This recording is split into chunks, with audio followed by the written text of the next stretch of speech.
بسم اللہ الرحمن الرحیم۔ لباس کے متعلق اسلام کی بنیادی اصول ہیں۔ لباس کا پہلا اصول ستر عورت ہے۔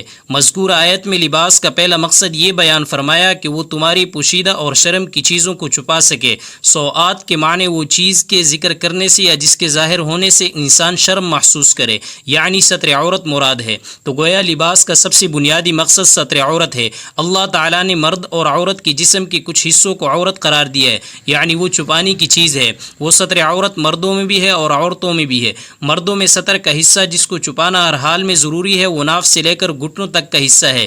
اس حصے کو کھولنا بلا ضرورت جائز نہیں۔ علاج وغیرہ کی مجبوری میں تو جائز ہے، لیکن عام حالت میں اس کو چھپانا ضروری ہے۔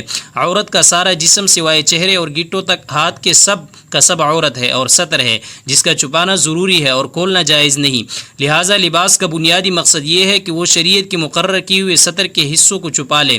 جو لباس اس مقصد کو پورا نہ کرے، شریعت کی نگاہ میں وہ لباس ہی لباس نہیں، وہ لباس کہلانے کے لائق ہی نہیں، کیونکہ وہ لباس اپنا بنیادی مقصد پورا نہیں کر رہا جس کے لیے وہ بنایا گیا ہے۔ موجودہ دور کے فیشن نے لباس کے اصل مقصد کو مجروح کر دیا ہے، اس لیے کہ آج کل مردوں اور عورتوں میں ایسے لباس رائج ہو گئے ہیں جن میں اس کی کوئی پرواہ نہیں کہ جسم کا کون سا حصہ کھل رہا ہے اور کون سا حصہ ڈھکا ہوا ہے، حالانکہ شریعت کی نگاہ میں وہ لباس ہی نہیں۔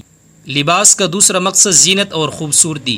لباس کا دوسرا مقصد اللہ تعالیٰ نے یہ بیان فرمایا کہ ریشن، یعنی ہم نے اس لباس کو تمہارے لیے زینت کی چیز اور خوبصورتی کی چیز بنائی۔ ایک انسان کی خوبصورتی لباس میں ہے، لہٰذا لباس ایسا ہونا چاہیے جسے دیکھ کر انسان کو فرحت ہو، بدحیت اور بے ڈنگا نہ ہو، جس کے دیکھ کر دوسروں کو نفرت اور کراہت ہو، بلکہ ایسا ہونا چاہیے جس کو دیکھ کر زینت کا فائدہ حاصل ہو سکے۔ لباس کا تیسرا اصول تشبہ سے بچنا ہے۔ لباس کے بارے میں شریعت نے جو تیسرا اصول بیان فرمایا وہ ہے تشبہ سے بچنا، یعنی ایسا لباس پہننا جس کو پہن کر انسان کسی قوم کا فرد نظر آئے اور اس مقصد سے وہ لباس پہنے تاکہ میں ان جیسا ہو جاؤں۔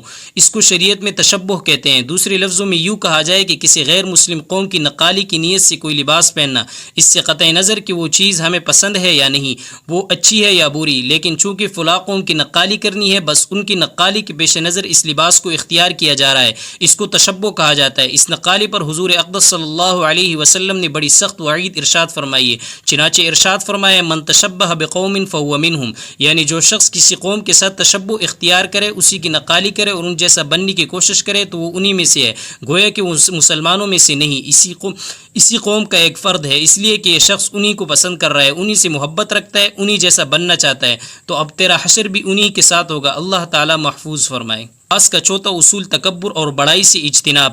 لباس کے بارے میں چوتھا اصول یہ ہے کہ ایسا لباس پہننا حرام ہے جس کو پہن کر دل میں تکبر اور بڑائی پیدا ہو جائے، چاہے وہ لباس ٹاٹ کا ہی کیوں نہ ہو۔ مثلا اگر ایک شخص ٹاٹ کا لباس پہنے اور مقصد یہ ہو کہ یہ پہن کر میں لوگوں کی نظروں میں بڑا اور درویش اور صوفی نظر آؤں اور بڑا متقی اور پرہیزگار بن جاؤں، اور پھر اس کی وجہ سے دوسروں پر اپنی بڑائی کا خیال دل میں آ جائے اور دوسرے کی تحقیر پیدا ہو جائے، تو ایسی صورت میں وہ ٹاٹ کا لباس بھی تکبر کا ذریعہ اور سبب ہے، اس لیے حرام ہے۔ حضرت سفیان ثوری فرماتے ہیں کہ تکبر کپڑے پہننے سے نہیں ہوتا بلکہ دوسروں کی حقارت دل میں لانے سے ہوتا ہے۔ اس لیے بعض اوقات ایک شخص یہ سمجھتا ہے کہ میں بڑا تواضع والا لباس پہن رہا ہوں، حقیقت میں اس کے اندر تکبر بھرا ہوتا ہے۔